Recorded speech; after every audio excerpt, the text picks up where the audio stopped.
On this week's podcast, we have UFC Brisbane, MMA legalized in New York, Ariel Awani splitting from Fox, and our guest is Chris Clark. So listen up. Ladies and gentlemen, we are live from the Isle of Man in the UK. This is John and Mike's MMA Corner. Welcome one and all to John and Mike's MMA Corner. MMA from a different angle. And before we kick off with obviously our usual saga of laughter and seriousness, professionalism, we're going to start by asking you all to jump onto Facebook, Twitter, the lot really, the social networking sites, and give some of our esteemed colleagues a follow, because their hard work really helps not only us and yourselves, but just MMA grow. So first up we have MMA Scotland. We'd like you to also jump onto UFC Wreckage on Facebook. Their Twitter handle and their website is MMA Wreckage. We also have MMA UK, and their Twitter handle is We Are MMA UK. Jump on to Facebook to Fighting and MMA. We also have on Facebook and Twitter The Real MMA Talk. And last but not least, they're on Facebook, they're on Instagram, they're on Twitter. Can't miss them. If you like a giggle, you like a laugh, jump onto Funny MMA, kind of putting a light-hearted view on the aspects of MMA and the goings-ons. I thought it was serious. Exactly. So that's what you want to jump onto. Now what we're going to do is jump straight in to this week's edition. Let's talk about New York, as Frank Sinatra would sing. Mike, it's happened. Finally, the bill has been passed in New York. It's now legal to have an MMA event there. It's a monumental moment in the grand scheme of things, showing in my eyes that corruption in New York is finally being dethroned, and I think it was bound to happen eventually now that it was going to be passed through. Yeah, but basically common sense has prevailed over, and not just common sense, because let's be honest, it wasn't all down to, I mean, don't get me wrong, there are a few retards in the job that were stopping it, but there were also a lot of people that were getting paid behind closed doors to keep it illegal. And now that, I mean, there's a guy waiting there to sit trial, I believe, so yeah. It paved the way, and yeah, I don't know, it should never have even taken this long. I mean, it'd be different if they were banning boxing and other combat sports, but they weren't, so, how can you legalize, have boxing legal, but not mixed martial arts, Well, what's crazy was that it was clear that MMA would bring revenue in to New York City. It was clear that it would, because it does in every other state that it's in. So yeah, why they don't... Yeah, go on. There's not a single place in the world that loses money on this. Yeah. That embraces like the UFC, because not every time that it kicks off does it make mega bucks, but when the UFC comes to town, yeah, there's people do well. Well, the UFC Rotterdam tickets, 95% of the tickets sold out in 3 hours. Yeah, that's fantastic. I mean, you've got there a fighting nation. You've got the Dutch kickboxing. Yeah. It's very deep. So yeah, it's. I mean, yeah, it's fantastic. And Croatia. I mean, we've got Croatia coming up. Yeah. In the distant future. I mean, you don't think of. I mean, I know there are Croatian fighters or people with Croatian links, but you don't think, like, if I said to you in 1994, in the UFC in its second year, one day the UFC will be fighting Croatia, you'd be like, why Croatia? But the answer is, why not? Okay, maybe not in 1994, because I was going to Croatia around that sort of time, and probably why, yeah. It was kicking off back then as well, but in all different reasons. But yeah, it's I think it's fantastic, and yeah, everywhere there's a civilized state, you might just get to see this. Yeah. Well, I know that World Series of Fighting said they were going to try and put a card on there pretty soon. no one's really that fussed. But I know Scott Coker has said that he's not in a race with the UFC to host an event in New York. He's going to look at the scheduling and look at the availability to put on a show there. But what Scott Coker also did say, which was a very smart thing he's done already, is he's going to look to make New York as it's like central hub for shows. It's a very smart move, very smart idea. He'll have a nice lion's share of the market with fighters in that area. You've also, because you've got to think Titan FC as well. They announced that they're going to be based in Florida. Great idea. You got ATT and Black Zillions. It's a smart move. That's where the guys are from. But for Bellator, it's a good move. And again, UFC, they've said maybe November time. So they're not exactly, they're not booking it as soon as possible, because they've got fighters who they will want to put on that card who have got fights already booked at the moment. So it's one of the tough ones because, you've got Aljamain Sterling, who you'll want to have on that card. You'll have to schedule him in. Al Alaquente, there's Gian Vellante. There's a handful of guys out there. Chris Weidman, obviously, with his fight with Luke Rocco, but... certain John Jones, Yeah, John Jones want to be on the card. So they've got to pace the scheduling to fit around the fighters that could be on that card or around that area. So it's one of them ones where it's all going to be strategically planned.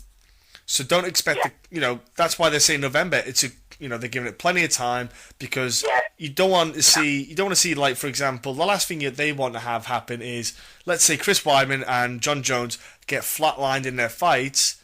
Well, that's November's a good time then because it gives them time to possibly recover and recuperate. You can rebuild, it's nice that it can happen. What I would like to see is out of the big promotions, I would like to see the UFC put on the first card. Out of the big promotion, I mean, as for smaller promotions, they let them start straight away. Yeah. But as far as the big sort of, 3 and 4 promotions out there, I would like to see the UFC have the first because the UFC has invested large amounts of money and effort, time. It's almost like they did all the graft. Yeah. To get this, done, and praise where praise is due. The UFC needs to be thanked. It's brilliant for the MMA world, and when I say the MMA world, I mean fighters, fans, and everything. And that in New York is now. I mean, it sounded like New York is now more than everywhere else. It's not. It's now like everywhere else. It will now have mixed martial arts, and a year or so from now, you won't even be thinking about this. Financially though, it's a good thing for New York. I don't think they'll understand it yet, but it's another load of income because, like you say, that you're going to have the UFC, Bellator, World Series of Fighting have already said they're going to do it. So you've got 3 promotions already wanting to go to New York. So that's already 3 lots of income. That's something that they never had before, and I think it's crazy they've not taken. Obviously, they're not all going to be on Madison Square Garden. World Series of Fighting will not be in Madison Square Garden. It's not. You can't do that. I believe Bellator might not do the Madison Square Garden as well. You were talking about the. Oh, come on, it's left me now. Yeah, I can't remember where, but the thing is, UFC have actually already been for a while. I had a relationship with Madison Square Garden, you see, so that's kind of something that's already happened. They've been booking them about twice a year. Yeah. Every year for about the last 100 years, it seems. I actually booked a hotel room for myself last December, I believe it was. Yeah, it was, yeah. On the off chance. Because I must admit, now I'm not saying it was all down to the UFC, but in December you've got a lot of Christmas shoppers and all that, and I booked it and I thought to myself, yeah, it's going to happen, and it didn't happen, and that was bonkers. The people that needed to be out of the way we thought were out of the way, but clearly not enough. Yeah, there was some. The thing was, there was still some controversial comments made during the assembly and during the vote, which I think Chris Weidman addressed it, and I think it's something that I personally was a bit annoyed about the comments made. The fact that they had an openly gay senator there, and he was saying that I wanted to research MMA before, obviously, before it came through. So went off to research it. Now, when you research something, you obviously watch the fights, etc. And you know what? Fair enough. I'm going to watch the fights. The comments back though saying it was, it was almost, he basically said, how can I not like it? It's two men who are scantily clad, let's say. Two hot men, half naked, in close contact with each other. He linked it to gay porn. Yeah. Now, all jokes aside, that guy should be embarrassed and needs to be questioned, because that guy has a say over how people live their lives, etc., in the state of New York. Yeah. Now, I work for the government myself, not in the same lines, but I work for a local hospital. I have to be careful what I say and do, inside and outside of work. Now, I'm not even what I do doesn't affect a lot of people's lives. It affects the people where I work, but outside of that, it doesn't really. He affects a lot of people's lives, and that guy is linking a sport to gay porn. Yeah. Well, it shouldn't openly be talking about gay porn in the first place, I don't think. you know what I mean? And not because it's gay, but because it's not MMA. It's not MMA. He basically said it. He said it's. And, yeah. Go on, mate. And I think there needs to be some seriousness when it comes to laws and passing what's legal and what's not legal, because this is people's livelihood. This is businesses, and it's not just the business of the fighters. You've got hotels, restaurants. There's so much money that gets generated for other people in an area, and I think he's taking it too light-hearted, and apparently he sounds like somebody that got there via a name rather than maybe. I mean, don't get me wrong, I haven't researched this guy, but he was a family member of Roseanne O'Donnell, was it, or something? Or, yeah, his name's Daniel O'Donnell. His name is, yeah. Yeah, he was related to a female comedian. Or the actress Rosie O'Donnell. Rosie O'Donnell. Yeah, he's the brother of the actress Rosie O'Donnell. Yeah, so with that in mind, you think to yourself, okay, right, well, was it his name that got him his job? I don't know, he might be good at his job, and and I'm just clutching straws, but it sounds like he clutched at straws when he had to sort of consider, legalizing mixed martial arts. So yeah, he said it was basically he said it was gay. The same amount of research that he gave that full. Yeah, he said it was gay. He said it was gay porn with a different ending, and you just think, well, it's not. So don't make that comment. Just shows your narrow-mindedness about it. I'm sure behind his own closed doors that he's dealt with that sort of thing. But I think he hasn't had a hiding like what he can get in MMA. So, yeah, exactly. He's not had a head kick or anything to the face. And it was I just thought it was disrespectful to say a silly comment like that. But the thing is, it's been passed now. And that's the sort of thing you can say at a bar with your friends or whatever. You don't say that when you're actually in a job of should be respected. Yeah, it was a bit silly that, and I think that was just embarrassing, that side of things. But look, it's been passed through. It's a great thing. It's a great moment. It's happy days. Yeah, in the sense of it's done. Yeah. So as far as I'm concerned, massive thank you to the UFC for their efforts over the years, and a few people in particular there. Putting a lot of money into it. Basically, Fertitta's just pumping money in. Yeah, exactly. And there's a certain chap, or what's it, Mark Ratner, who's been working. Yeah. not single-handedly, but he's been grafting his arse off on that one. So yeah. big thank you to him, and yeah, I mean, anyone that's linked to UFC, you've got to thank them.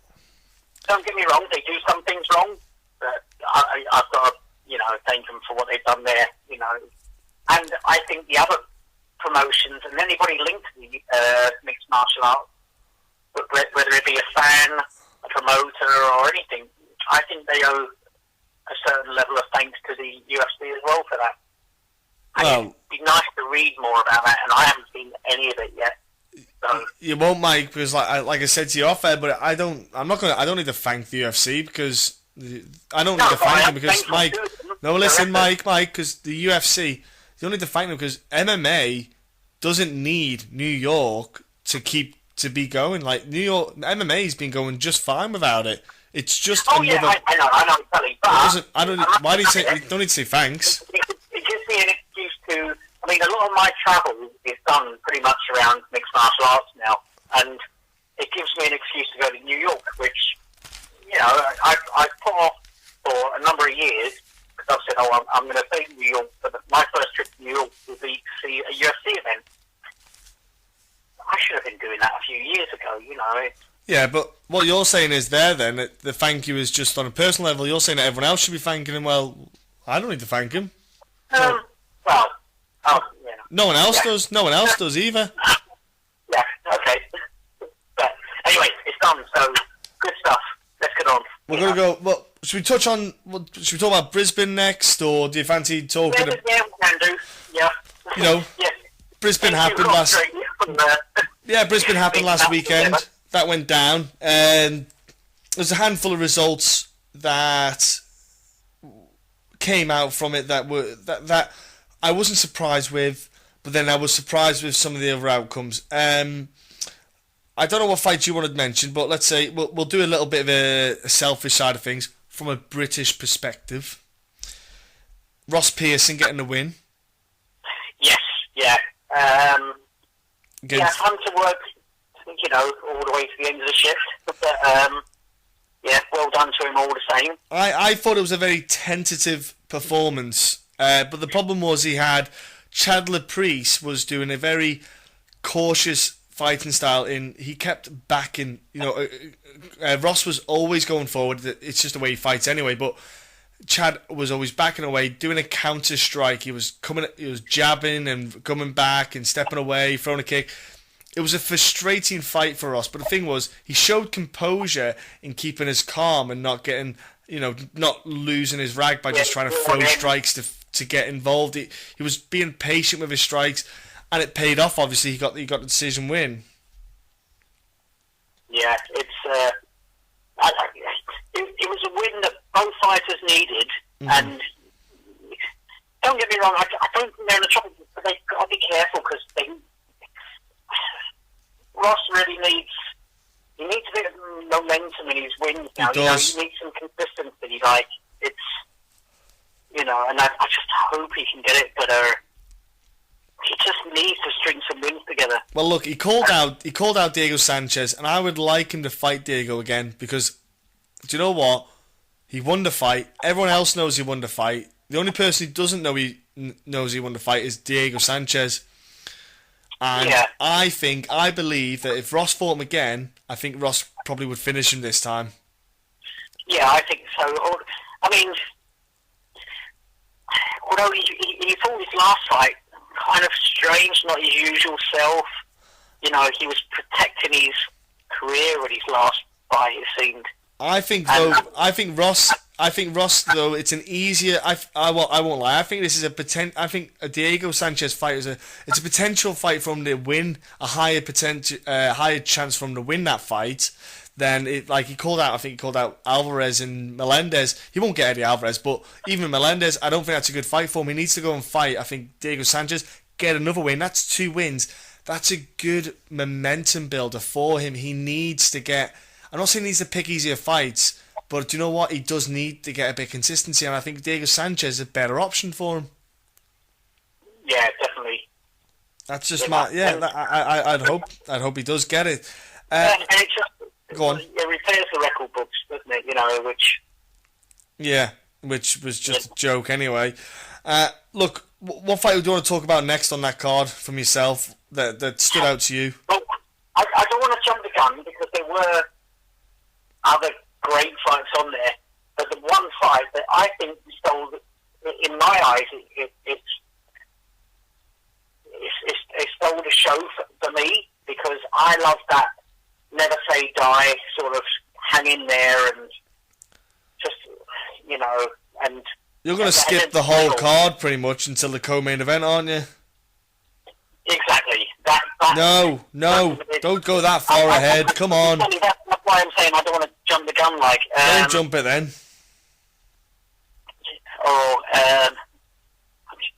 I'm trying to just.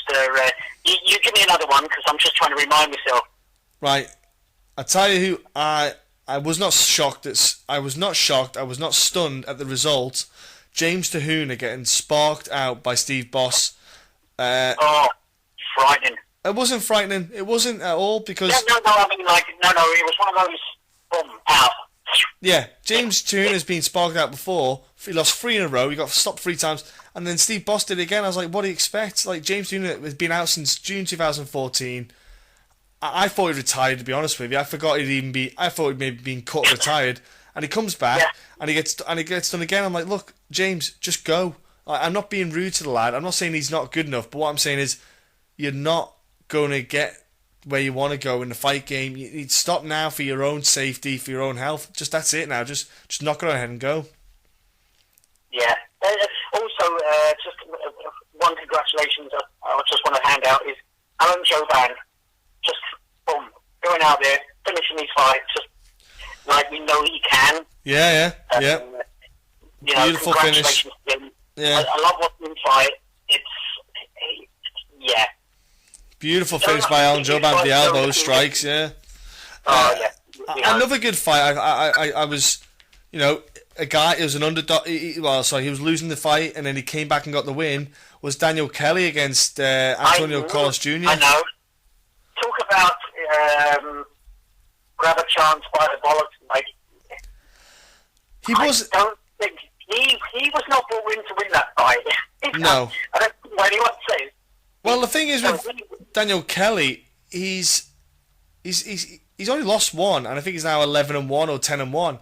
He's not that bad. He's not doing too bad. The guy, Olympian. He's doing really well, even though he's like 38. I think he's 38 or 39. The dude's hanging in there. And but he managed to pull off. That was a big upset. I don't care what anyone says. That was not expected. And do you know what? He finished the guy, but you could say it was all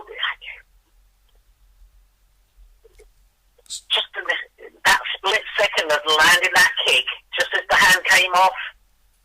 As he came up, John. Yeah, I'm here, mate. Yeah, I'm here. I'm listening. No, I'm listening. He landed the kick and just, it was like, it was all, in retrospect, it was the beginning of the end, and you could almost see the guy's heart dip after that, and, it was fantastic to see. Well, you could see in the third round that Antonio Carlos Jr. was just gas. He was flagged. He was just exhausted anyway. You could just see he was exhausted.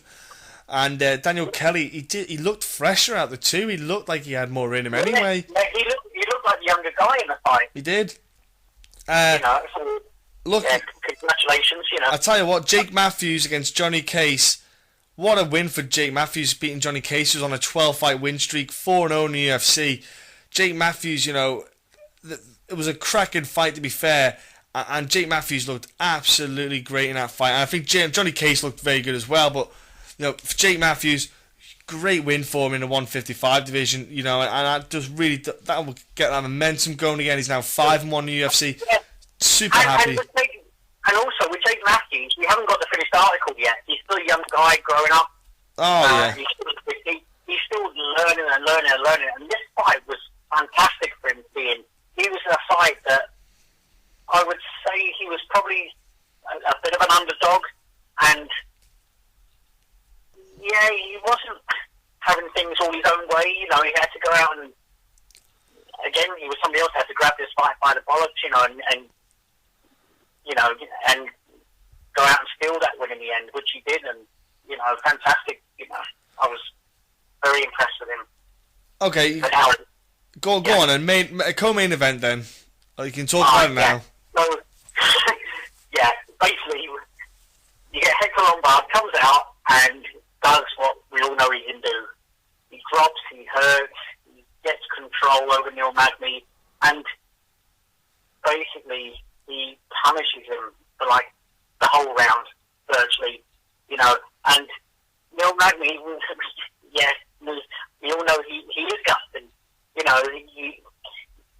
doesn't give in, it's like in the last, year and a half, 2 years, the only guy to beat him is Damian Maia. So, decision loss. Yeah, no, he was stopped. Was he tapped out in that fight? Yeah, he was submitted in that fight. Oh, sorry, I'm getting mixed up with someone then. You get mixed up with someone else. But anyway, getting submitted to Damon Maia, it's a bit like saying, dancing mud and getting dirty. It's no shame. He got heavily dropped. It wasn't like slight drop, he got heavily dropped. Yeah. And dropped early in the round as well, and had to take a lot of shots on the ground. And, if anyone wanted to know if Neil Magny was gutsy, yeah, definitely gutsy. And let's be honest, Hector Lombard could drop anyone. I don't care who he is. That guy hits, he has crazy power. And so, for anyone that wants to say Neil Magny's chinny, I think you're chinny if you get knocked out, if you're getting sparcoed and sparcoed regularly. He got dropped. People get dropped. It's a combat sport. But he weathered the storm and just managed to, to be honest with you, with some referees, he'd have won in that second round. I think we might have had a referee there that just enjoyed watching the fight. Maybe it's just a little too much. But I'm not going to criticise too much on that one. It was a fight of great importance, and and he managed to turn the tables and get the win over Hector. So you're not going to So what's your opinion then of the end of that second round? I thought to myself, how many shots have you got to land where the guy who's taking the shots, is he defending himself? There was an awful lot of shots landing. I think it should have been stopped, because it isn't always down to how hurt you are. There is an element of, it doesn't state whether you're hurt, it states whether you're defending yourself. I've got to try and get the words right. Defend yourself at all times. Yeah, and I don't think he was defending himself enough. So, in my eyes, it warranted the stoppage in round two. It was a funny one, because it was Steve Percival who was the referee. The strikes were landing, and when he said move or I'll stop the fight, he was moving. That was the thing. Yeah. It was a tough one, like you say. I'm not jumping on Steve Percival's case. I don't think it was. It wasn't. I love Percival. In my eyes, he is the best ref. Steve who? Herb Dean. Right. Because I'm gonna. It wasn't as bad as the Chris White and Luke Rockhold's end of the round before he got finished. Yeah. It wasn't as bad as that. But the problem you've got is I'm not jumping on Steve Percival's case, but I'm not a referee. But if I was, I think I would have stopped it in the second round. Maybe he could see something that satisfied him. I don't think it was disgusting. I'm not saying that, but I think I would have liked to have seen it finished in the second. I think it should have been finished in the second, though. I think it should have been finished second. I think because the same result happened in that fight, like the Chris White and Rockhold got finished in the next round, early in the next round, because Hector didn't have anything. Hector was not even on the same planet. You've got an insight that makes you say, okay, maybe it should have been finished in the second, because, even with that military cover, straight away he went back to the ground, straight away the shots started landing, and Hector was just done by then. Now, know. But let's talk about, the performance from Neil Magny in the second round onwards. It was very good. The first round, he just literally fell into that because he had a huge range advantage over Hector. He shouldn't have been getting caught. There's stuff that Magny needs to work on. He definitely needs. He needs to definitely certainly work on that side of it. I was surprised that Neil Magny didn't use maybe front kicks a bit more and little things like that, little teeps and that, just to keep that range, keep him separated a little bit. Yeah. But at the same time, for Neil Magny, he gritted out that win. Kudos to him. Getting Hector Lombard on your win record is a good thing, especially for him in that welterweight division from where Hector Lombard is. Well, I mean, this is the first time Hector's been stopped. Yeah, exactly. Well, and the thing is, though, it is a factor. Time does catch up with people. Hector Lombard ain't no spring chicken anymore. He's 38 years old. He had a year off because he got popped. And let's assume that he is clean now. Yeah, exactly. Let's assume he's clean. That's not taken away from Neil Magny. No. I'm almost glad that Neil Magny didn't keep it a distance and did get dropped, because he showed so much of him in that fight. And I think we've got well, don't get me wrong, I rated him before this fight. I've always been a fan of Neil Magny back from the tough, when he was in tough.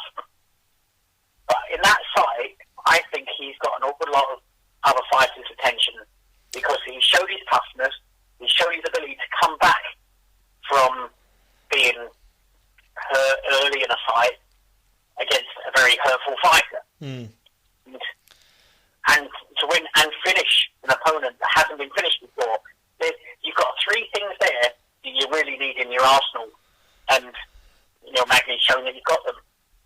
Yeah, it'll be interesting to see who he gets next, really. I'm not sure who they're going to match him up with, but... I mean, this really... I mean, this fires him. I think you'll probably end up with the loser of the Rory McDonald... Wonderboy Thompson. Yes. I think he might possibly get Johnny Hendricks, though, because Johnny Hendricks, he's not out the top 10, but the thing is, Hendricks is on a couple of losses, and he's still in that kind of... He would still be considered a top 5 guy. He's still one of those top guys. I think you could be right. I think either one. I think Iris could be right on that one, because they both make sense. Because I think if he beats Hendricks, then that gives him a good legitimate chance to put himself in there for that kind of perennial contender. I mean, he is unlucky in the fact that the queue for the worldweight title shot is a big queue. It's a big line, yeah. But to finish Hector Lombard jumps a ton of places. It's a good one for him, yeah. And let's move on to the main event then. I mean, I don't care what anyone says, the UFC love it when you finish fights. And someone who finishes fights, Mike... They want everyone in the arena stood up at the end of your fight. Yeah, and Mike, someone who finishes fights, though, is Mark Hunt. Oh, Christ, does he ever... You got to feel sorry for Frank Mir. Do you know what? He didn't really do anything wrong in that fight. No, he didn't. He was trying to set up the takedown, but the problem was he was making the setup for the takedown too obvious, and Mark Hunt just read that. He read that and set up that strike to just land on Frank. And Frank, in my opinion, what he should have done with that fight to get that fight to the ground was close that gap. He should have come in with a couple of a simple 1-2, close the gap, initiate the clinch. Because even if he ends up on his own back, Frank Mir, he's still deadly. He is a deadly man off his own back. Never mind being on top. Well, I even turned around and said, "Does he pull guard?" Last week. If I was Frank Mir, I don't pull guard. But let's be honest. Mark Hunt, fantastic win for him. He didn't surprise us because he's done this before. It's a shame that you can do something as spectacular as that, which is fantastic against the former 2-time champion, and we're not surprised because he's done it again and again and again, and will probably continue to do it again. Well, what does Frank Mir do now? See, I don't think this was the end of the world for Frank Mir. As I said, he didn't do anything wrong. He just got caught by a guy that can knock out anyone. You know, it wasn't like he was doing drastic mistakes or he quit or anything like that. He got stopped by a guy that goes out and stops people. Yeah. Yeah, I mean, if Frank Mir wanted to continue fighting, I'd say, yeah, continue. You know, he didn't take a beating. He got caught. Yeah. But at the same time, you've got a guy that's been in the game for such a long time. He has won the title 2 times. You know, what's he going to do? He is a future Hall of Famer. And, you know, it's...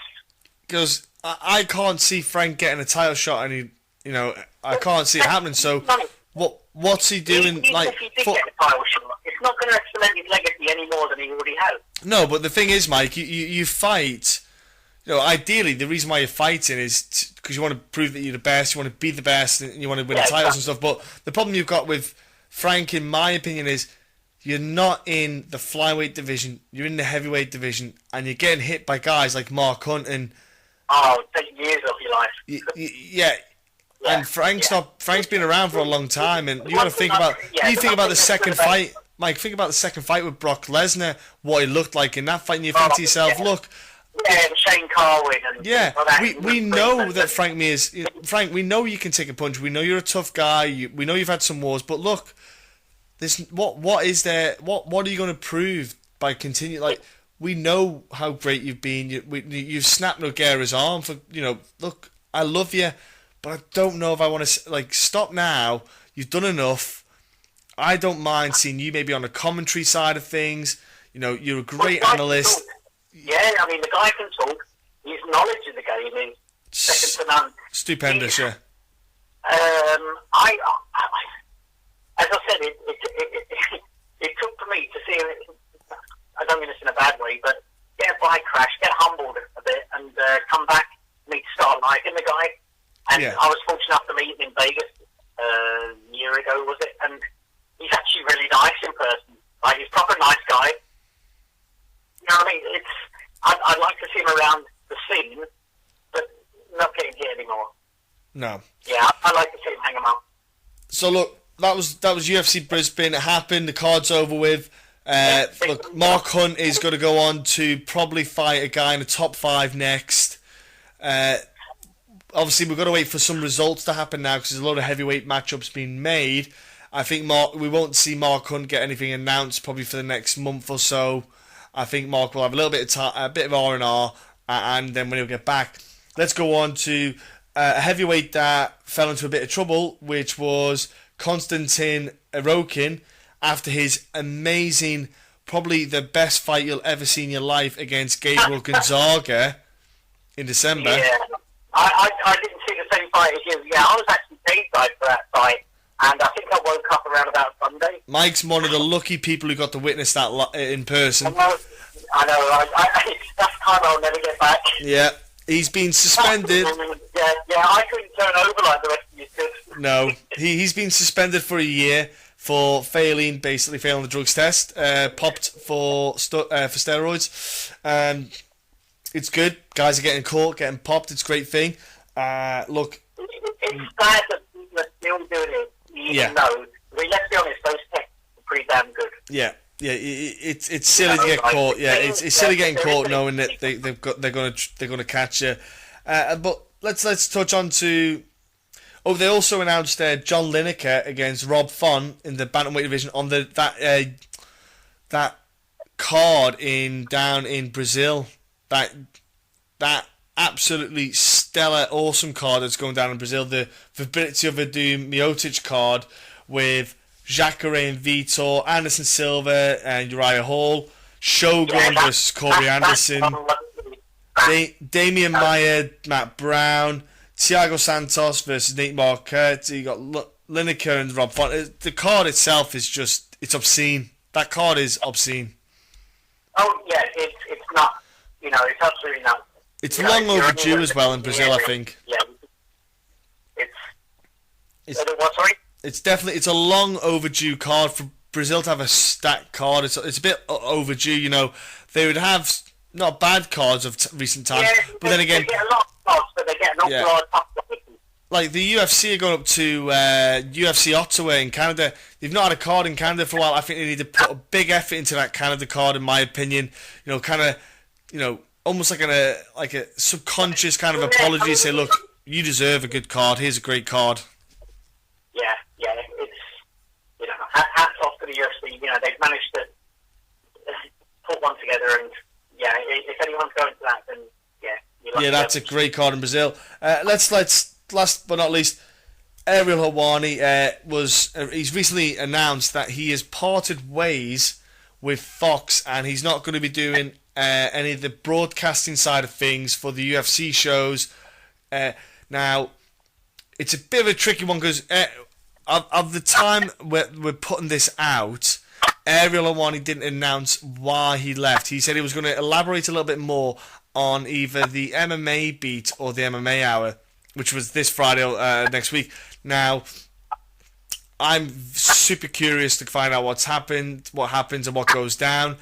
You know, let's hope that he elaborates freely, because it's almost like the shackles have been released from him. Because even though he's working for Fox, the thing is, the UFC can get you sacked if you're working at Fox. Look at Chael Sonnen. You know, Fox said it, but then again, UFC. It's all the same kind of colour, you know, Fox and UFC. Now, I don't know what's going to happen. I like the fact that there's rumour of it that he was the leak of a particular fight that got announced, and he was the reason for the fight getting. I'm not sure if it was Roy McDonald and Stephen Wonderboy Thompson. Actually, I'm not sure which fight it was. But then Roy McDonald came out on Twitter and, let's say, gave his opinion about. Well, actually, I'll rephrase that. Sorry. Everyone came out online when Ariel announced it. He tweeted about it. Everyone, I'm not even lying, everyone came out there and was like, look, it's Fox's loss, no one else's. Because Ariel Helwani's full-time job, by the way, don't forget, is working not for the UFC, but he works for MMAfighting.com, which that's his, I'll say, bread and butter, so to speak. And he's a great guy, that's the thing, and it's just really frustrating, in my opinion. Yeah, I mean, he was like the first of, like, well, I won't say first because I'm sure I'm going to be wrong here, but he made himself big in the MMA media world, and he was like the first to do it, like, really successfully and get himself on the scene, and he basically just started off with just the screen and talking, didn't he? I believe. And he did it himself. He started off really small, kind of like what me and Mike do. You know, really small, kind of humble in beginnings. Did interviews with guys. I don't think he does it like how we do it. No, but you know, he started, and then he just built up. But like you had like Roy McDonald come out saying UFC on Fox lost the best MMA reporter in Ariel Helwani, all because he talks about the real issues in our sport of MMA/UFC and isn't a sheep. I love what he said. I love that comment. But the thing is, you've got to remember, Roy McDonald is on the last fight of his career on his UFC contract, and this fight against Wonderboy, it's a big fight. You know, it's a big fight for him. So Roy's not scared to say stuff right now. He's on his last fight, and he'll probably go. If he did leave the UFC, he could easily go and make a ton of money somewhere else. Like Darren Cruikshank has signed with Risen. Yeah, that's interesting. You know, it's a great move for him. Money's going to come in, and do you know what? It's awesome. There's some big wallets around that place. Yeah. You know, I think there has to be a time where you think to yourself, you know what, I'm probably not going to win the title. So where can I go to, like, you know, he's already, when you get into MMA, you've got your dreams, you know, and things that boxes you want to tick. Okay, there becomes a point where you think to yourself, I'm not going to tick that box where I'm going to win the title. I've already ticked the box where I fall in the UFC. Now I need to go and make some money.